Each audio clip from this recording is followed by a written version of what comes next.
Today, on Energy Contact, we speak about someone we get along with as being on our frequency, our wavelength. People either give us a good vibe or a bad one. But what does that mean? What do these abstract things mean in the concrete world? Well, today we're going to talk about some things that you can resonate with. So please stick around and pick up the good vibrations. They're coming up right now on Energy Contact.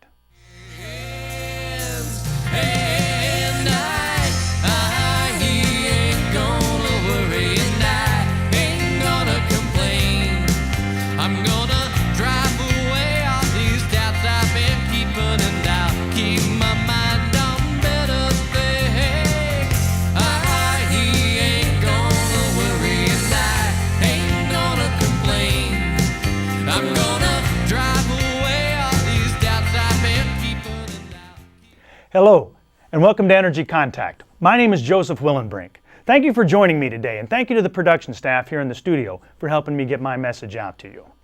Energy Contact is a series that I'm presenting to you as a public service. It's about attaining perfect health, growth, self-improvement, happiness, and realizing our full potential. It's designed to present you a new way of seeing the world, and a new way of seeing yourself in it. We're talking about things that have to do with making an energetic contact. There's no difference between the body, the mind, the spirit, the emotion, the intellect, the ego. There's no difference between mass and energy. There is something about us that loves to categorize and classify, put each of these things in their own neat little compartment. But in fact, all that health and growth and self-improvement we're talking about take place when we do just the opposite. It happens when we put these things together, when we make an energetic contact between the physical world and the unseen one. We're presenting on these programs a brand new paradigm that's thousands of years old. We're presenting extraordinary topics for ordinary people. And let's move right ahead with that. Let's bring up our first slide. Everyone please know that I am not a doctor. This show is not a medical show. It's not a medical advice show, a medical help show. There's nothing medical about it. Couldn't be further from that. Now, I might call myself an energy healer or a chakra healer. So might a lot of other people. But state, federal, and local governments do not. They call me no such thing. That's important to understand. There is a lot of important information on your screen right now. Please read all of that, if you will, with your full attention. And when you've got it down, now would be a great time to go locate a pencil and paper. Now here's why you want to do that. At the end of this program, we are going to run some credits, and on those credits, there's going to be contact information for me. Now I invite and encourage you to contact me. I sort of hope that something I have to share with you today will inspire you to want to do that. But in order to contact me, you're going to need that contact information. And in order to get that, you're going to need a pencil and paper. There'll be plenty of time to jot that stuff down when the credits roll, if you have your pencil and paper ready. All right, let's come back up here. Today's show is show number 66. And if you're tuning in for the first time today, well, thanks and welcome. These shows are sequential. They build. So we're speaking about things today that we've introduced and explained on previous shows. So there'll be some ramp up time, some up to speed things that you will have missed out on. However, I do my very best to make sure that each of these shows has a lot of value on a standalone basis. And you'll get a lot out of today's show just by itself. However, if it is one of your first times today, and if what you see piques your interest, well then I'll invite and encourage you to look around, because there will be earlier programs airing at later times. They'll either be re-airing right here on this station, or they'll be on at different days and different times and different places. And if you'll look for them, I'll appreciate it. All right, and now it's the part of the show where I get to introduce my co-host to you. Let's get Slim on camera. This is my buddy Slim back here, and Slim is here for a reason. Since we're investigating what it is that energy contacts in the physical self, we have to understand a couple of things. We have to understand something about energy, and this show is certainly a program about energy. But all that energy out there somewhere does us no good. It's useless to us until we bring it into contact with something. Slim here is here to help us understand what that thing is that the energy contacts. Remember, a body without energy is just a corpse. And energy without a body, well, it might be a number of cool things, but none of them are human. All right, Previously on Energy Contact, we have come to see ourselves in a new way, a new and a far more accurate way, the way that Einstein saw us, as a collection of these big bags of nothing without any real physical substance to speak of at all. We've come to see ourselves not as a physical creature that just happens to have a little energy, but as an energy being that just happens to have a body. The physical part is the unreal part. It's a hologram of sorts of that invisible energetic world. It's an optical illusion. It's the energetic world of wavelengths and flows and frequencies and pulses, rhythms, vibrations. That's all that's real. That's all that you are. It's that frozen steam that Einstein explained so clearly, and yet so many people, including people who use his theories daily, people who teach his theories daily, are either unable or unwilling to consider. And so, we have seen that what is real and what is unreal have nothing to do with what is visible and what is invisible. Einstein has also shown us that the you on a projected image of you, or the you on a home video somebody took, the you in a photograph, has about as much real mass as this you that you call you. And this has plenty to do with the invisible but very real body intellect, that body intellect we've been speaking about since the very first programs. All that stuff, we were always taught they were brain things, those things in us that give us thought, memory, reason, recall, logic, intellect, all those functions. That material is in every cell of our body. It saturates, it permeates every cell of our body. And so all this physical stuff is just built, it's just manufactured by that invisible body intellect. All right, so after spending the first 50 episodes of Energy Contact studying science and anatomy from a kind of an energetic perspective, since then we found ourselves studying energy and mysticism from a scientific perspective. And that's where we are today. That's where we'll continue for the next number of shows as we continue to talk about chakras and kundalini energy, things like that. We've been looking at that energy that runs through us, that circulates through us. We've been looking at the pipelines through which it travels.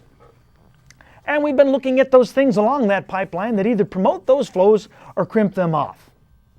We know that the presence of this vital energy, this chi, this prana, whatever it is you want to call it, that is this invisible thing that keeps us alive. And when it leaves us, we're dead. So it stands to reason that if we have more of it circulating better, we'll be more alive than if we do not. This energy travels in us through energy vessels. They're like energetic versions of blood vessels called nadis. And the chakras are those things that either crimp off the flows through there or facilitate it. And it is the mind that opens or closes the chakras. Now you know something about being open-minded or closed-minded. But it's the body intellect that opens and closes the mind. Now recall as we go on today that opening chakras is not the goal. It's just a way to get there. Great saints who never heard of a chakra, who never knew what a chakra was, did just fine in their spiritual, mental, physical, emotional evolution. It's important to understand that. But what they did do was they did find some mechanism, some way of moving invisible energy through their physical structure. And that brings us today, where we want to continue our understanding of chakras. Because if we're going to be going around opening and closing things, I think it behooves us to understand what those things are that we're opening and closing. The word chakra has just become a new age buzzword that has no substance to meaning to so many people who use it. We want to go beyond that, and we want to go more basic than that. We want to find tangible value, better things. To properly understand chakras, we have to understand a number of other things. Chakras do not live out there in that separate vacuum. We have to put things together. We have to understand nadis and auras and kundalini shakti, all components of one master unit. We have to know not only these words, but what they mean. So today we're going to look more at just what all of these things are, at where they're located, at what they do, what they look like, what they sound like. Remember that, in fact, they don't look like anything. They're invisible things. They're representative. Over the next couple of shows, we'll describe chakras in practical and tangible ways. And at times, some of the information I'll share with you will be a little bit dry and analytical, but we're doing it for a good reason. Eventually, we'll isolate these chakras, at least the 7 main ones, and we'll look at them one by one. We'll see specifically what each one does. While that's a worthwhile thing to do, it's also good to bear in mind that that means we have to classify and categorize. And that's dangerous territory here on Energy Contact. It can lead us into trouble. So keep in mind as we learn this material that an abstract knowledge of chakra locations and chakra functions and responsibilities will lead you away from your goal rather than towards it. All right, so that's where we're headed today. But first, we've reached the part of our show where we get to take a break for a second. We've arrived at the place where we get to take our virtual field trip, our journey in our mind's eye. So for today's field trip, take a deep breath, and you will find yourself touring an old church in Europe somewhere. A huge thing that was built in the Middle Ages sometimes. And our tour guide is the church organist. So it stands to reason that before long, we're looking at the church organ, the pipe organ. Our guide tells us that the great composer Bach played on this organ. It is a thing of beauty as you look at it. It's an aesthetic thing to behold. And you also notice that there's no wires, no plugs, no electronics, no on-off switch. They didn't have these things when that piece of art was built. So our friend begins to play it. And the sounds that it makes vibrate the room. They're all acoustic, they're all visceral sounds, and they fill not just our ears, you notice, but they fill our entire senses. They vibrate through us, they vibrate up through us, and they even vibrate the floor, and then we can feel that floor vibrate, and it vibrates up through us. And you start to look at all those pipes, and all those pipes, if they were assembled together, wouldn't fit in your house, wouldn't fit in your and my house combined. Some of them are huge and some of them are tiny, but they take up a lot of room. Our friend the organist tells us that the different sounds that the pipe organ makes are just a function of the different sizes of these pipes. The low notes need a long wavelength, and in order to get a long wavelength, they need a big, huge, long, wide pipe. The high notes need a little pipe because they just want the little wavelengths only to get through. And so it occurs to you that sound itself is just a wave, it's a frequency, it's a vibration, a pulse, and that these invisible, non-physical things, these sounds, need a proper physical sheath, a covering, a body, if you will, through which to manifest themselves. Hold that thought. We're looking at chakras and kundalini. Now, the only reason the ancients were interested in chakras at all is because they were concerned with promoting the flow of this mystical, earthy energy that rises up through us. We're interested in that too. And in Sanskrit, the word for that is kundalini. The word kundalini implies snake, and the mystics understood that energy moves up through us in a sort of an undulating, snake-like fashion. Do you know the word undulate? That just means to move, to shimmy in the motion that a snake has, that a snake moves in. And that's how energy falls up. It falls that way from the earth up towards heaven. And this kundalini energy is that earthy, sensual, snake-like energy that moves up in that direction. And it moves up through something called the Sushumna Nadi. At least that's what it would be doing if these things called chakras weren't in the way. But at its proper flow, that kundalini energy has everything to do with health, happiness, growth, self-improvement, and the realization of our true self. But wait, anyone who's had grade school science knows that this is precisely how all energy moves, this snake-like fashion. Did you ever study that? Wavelengths and sine curves and things like that? They're all snake-like in their appearance and their motion. Even in the elementary school drawings they are. On Energy Contact, we like to say that yesterday's mysticism is today's science. Well, here's a prime example of that, just one of many. Those old mystics didn't know anything about science as we call it, or physics or trigonometry. But they knew how snakes moved. and they knew how energy moved. Now, scientists have understood this motion of energy, for a few hundred years. Congratulations. The old yogis knew it 8,000 years ago. And we want to understand what the old yogis knew. So we want to look at these chakras. We're going to look at some more pictures of them in a second. And we know that those old yogis depicted the snake-like Kundalini energy artistically. So we're going to look at that. But remember, you cannot draw a picture of a chakra any more than you can draw a picture of the energy waves that are going through those pipe organ pipes. By the same logic, we know they're real. And that brings us back to the story of Shakti. Let's review Shakti's story for a second. Shakti's story is a yogic parable about how energy flows through you and I. And Shakti, as the parable goes, has this boyfriend named Shiva, and she wants to see him. She wants to be reunited with him very, very badly. But she's very far away from him. And so in order to reach him, in order to unify with him, she has to go on a journey. And that journey takes her through paths and pipes and channels. And in order to complete it, she has to figure out how to get past obstacles and get through gates and things like that. But there's another problem that Shakti has. Her journey is fraught with distractions and deceptions and attraction repulsions, creature comforts, things like that. To succeed, she has to transcend some things that feel very real, but they're not. And she has to learn how to see, in some figurative sense, some things that are invisible, yet they're very real. Because if she loses touch with what's real, she'll get pulled off her path. And this brings us to the Sushumna Nadi. And it brings us to a slide. Let's bring up our slide of the Sushumna Nadi.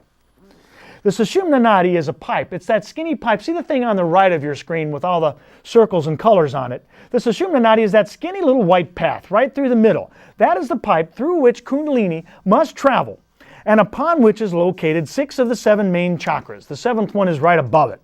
It functions a little like that medical thing there. That's called a caduceus, and it runs along a path that is roughly the same as your spine. If you go to a yoga class and your instructor talks about moving energy up your spine, he or she is speaking metaphorically. What you're really doing is moving energy up your Sushumna Nadi, and up a couple of other nadis too.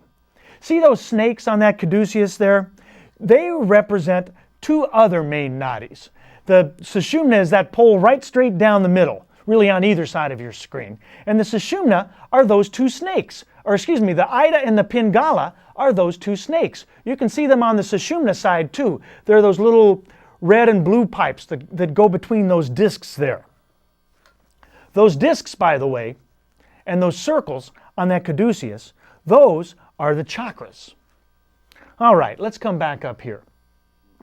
Remember, opening up these chakras is a very good idea, but it's not the goal. We're only doing that so that we can move this energy, this Kundalini Shakti, they even named it after Shakti, we want to move it unimpeded up that Sushumna Nadi. But even that's not the goal. All of us, in a metaphoric but in a very real way, want to get the Shakti in us to wake up, to break out of that cage that is the pelvis, and to undulate its way snake-like up our Sushumna Nadis, so that we can be reunited with Shiva. All right, now we have thousands of these things called nadis, these energy pipelines in us, and we have hundreds of chakras. But most people, when they talk about nadis, only mention a dozen or so. And we're really just talking about 3 for right now. The Sushumna, the middle one, the Ida and Pingala, the 2 snakes that wrap around.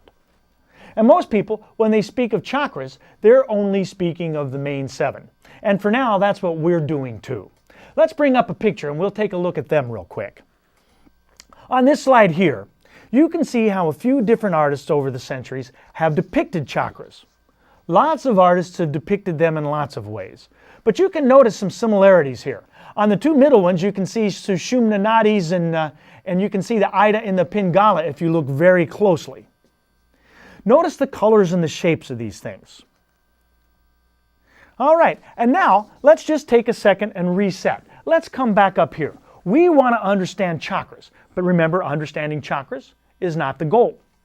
There are many great saints throughout history who never understood what a chakra was, never heard of the term. In that sense, chakras are not important. It's also important to keep in mind that so many people today, they're running around with this chakra pendant and that one, and they're talking about things like opening up their third eye, and they really don't know what they're talking about. They're just parroting back something they heard somewhere. We want to avoid these pitfalls because we want to make this information have use to us. We're doing better things. We're making energy contact. Those chakras and nadis, what are they? What do they do? Well, they're an interface, if you will. They're an interface between the invisible energetic and the physical. In the same way that those pipe organ keys and those pipe organ pipes are an interface between physical things and those invisible sounds. You can't have the sound without them. In order to understand that, let's detour for a moment. We're going to switch gears a little bit. And we're going to go back and look a little bit more at the visible and the invisible, at the real and the unreal. Ready? The better we flow energy through our physical self, the healthier, the happier, the nicer looking, all of those things we will be. We got to move energy, the stuff that we cannot see, through this physical body, the stuff that we can see. Remember, there's no difference. They're exactly the same. It's like ice and water and steam. They look different to us. Our senses perceive them as different things, but our senses are lying to us. They're the exact same thing. There's no such thing, by the way, as good energy or bad energy, even though we use the term. And there's no such thing as a comparison, let's say, to good water and bad water.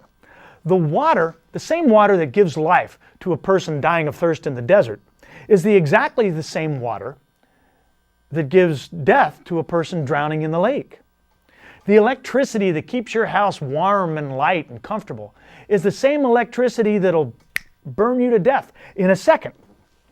There's no intent, there's no volition, no will to any of these things. The good or the bad that is done is just a function in how you set your relationship to it. Nature always wins, remember? So it's best to cooperate with it.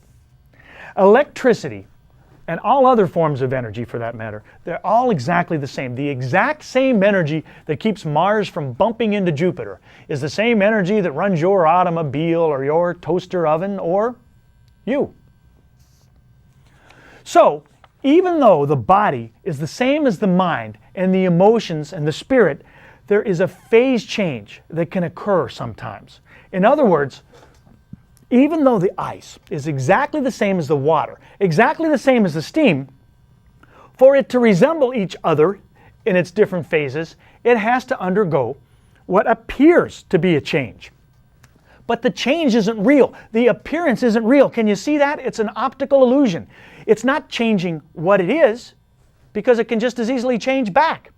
It's only changing its phase. This is crucially important to understand, and very few people understand it. And it's crucial because it begins to explain why it is impossible to be a healthy person, a happy person, a nice-looking person, until and unless we learn something about promoting the flow of this invisible energy through our physical selves. The chakras have something to do with that. So let's flip back and we'll go back and talk about them a little bit more. Now that we've seen the 7 main chakras, we want to see a little bit about where they're located in you. And that brings us to another slide. Let's bring up that next one. You can see here that the chakras, more accurately the Sushumna Nadi, run roughly along your spine. That picture on the right of your screen there is the more common one, but I kind of like that one on the left because it's a little more of a schematic. It sort of shows you more where things are. You'll notice on your screen that you can see chakras. The middle chakras are your guide. You can see how they connect and where they are in your body by looking to the right and the left. So you can see those chakras. You can see a Sushumna Nadi. That's just the line on that schematic drawing. And you can see the Ida and the Pingala Nadis on the 2 things on your right. Can you see how that middle picture maps over? You'll notice, go back to that schematic side for a second. Those middle 5 chakras have a front and a back, and they point out horizontally. They're parallel to the earth. The bottoms and the top ones are vertical. They're perpendicular to the earth. They do not have a front and a back. In a way, They're the front and the back of each other. Notice the colors of these things. The 7 main chakras each have their own color, and we'll see that they have their own sound too. There's a couple of other things you can notice if you look real closely. These pictures all sort of present a feel of the upward motion of that energy. And you can also notice that these pictures depict a cloud around that person. Well, that energy cloud that you see represents the aura.